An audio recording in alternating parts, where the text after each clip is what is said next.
Morning, everybody. George Salamis, President and CEO of Integra Resources. It's Thursday, November 4th. We've got another great set of drill results from you. This time we're back at Florida Mountain with some high grade, but not just high grades, but some serious bulk tonnage low grade. And it occurs in a pretty interesting place relative to potentially future production plans, relative to future production studies.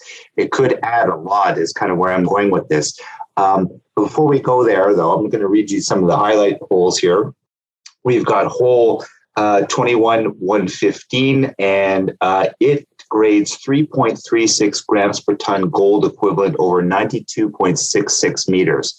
That's a really thick intercept of bulk tonnage low grade, but not just average bulk tonnage low grade. This is 3.36 gram per ton gold equivalent. So that's roughly 5-6 times the average grade of the bulk tonnage low grade, and a really thick interval of it. And where it occurs is quite interesting.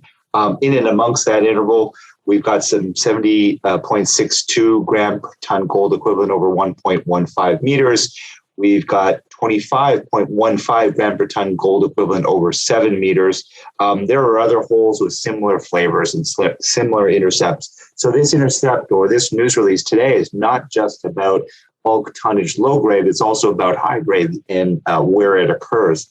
I'm just going to kind of dive into the presentation and show you where some of this mineralization is. Here's a forward-looking statement, just an overview. For some who haven't seen these videos before, there's Boise, Idaho, up in the upper right-hand corner of the screen. There's the highway that goes to Jordan Valley and the secondary road into the project area. The two highlight resource areas are Delamar itself, that's 3.3 million ounces of gold equivalent, and Florida Mountain, which is 1.1 million ounces of gold equivalent. So between the two, 4.4 million ounces of gold equivalent in total. I should urge you at this point to look at our past disclosure with respect to the resource breakdown of these two areas. I should also say as well that these two areas are the subject of a pre-feasibility study, which is coming within the next couple of weeks here. And we're pretty excited about that. We talked about that in previous news releases, and the guidance that we're pointing to, basically 200,000 ounces a year of gold equivalent production over a long period of time from both those assets. But more to come on that in a couple of weeks. Just to kind of zoom in on the area that we're talking about in today's news release, which is Florida Mountain.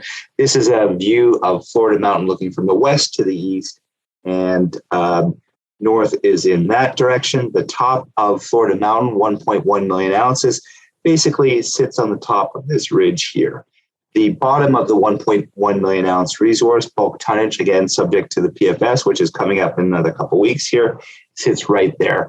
In between these two lines that you see here is the bulk tonnage low grade resource that we have at Florida Mountain. Now, the results that we had, basically we released today, kind of sit in a bit of a saddle area right about there.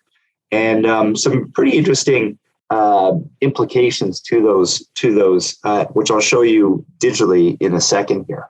So just jumping to those results, we jumped into the digital world here.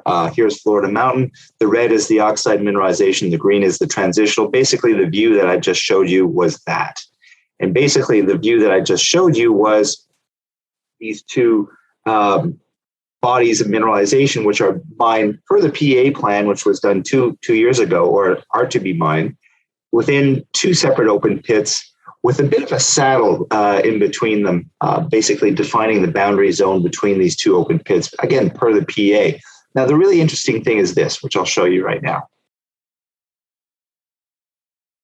What you see is right in between that saddle that I just pointed out to you, which basically occurs right there, is these results. And you can see for yourself, there's a long zone or several long zones of mineralization that you can see there that don't really sit within any form of a resource, don't sit in any sort of block model that was done in previous times. And in fact, when you pull up the open pit, which I'll pull up right now, you can see very clearly that these intercepts actually occur right between the two pits that were proposed right there. Point that down, close that off. And you can see wedged in between those two open pits is a really large amount of bulk tonnage low-grade resource, in and amongst which there's some pretty spectacular high-grade too. You can also see in the form of this hole that was drilled right there, that equates to 43.59 meters going 1.18 grams per ton gold equivalent. Again, well outside the resource boundary, as you can see right there. So implications for potentially for future resource estimates to be done maybe next year, future mine plans to be done next year. These results won't make it into the upcoming PFS. So this talk speaks to the next study and how much bigger and how much larger this mineralization could really be. We're really excited by these results that we put out today. They mean a lot to future studies, as you can see there. There's the distribution of all of them.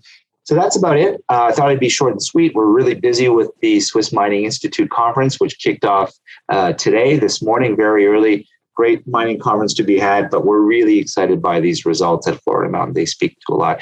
Thanks a lot. Thanks for listening, and we'll be back to you soon with either more drill results or the PFS study to come. Thanks very much. Bye now.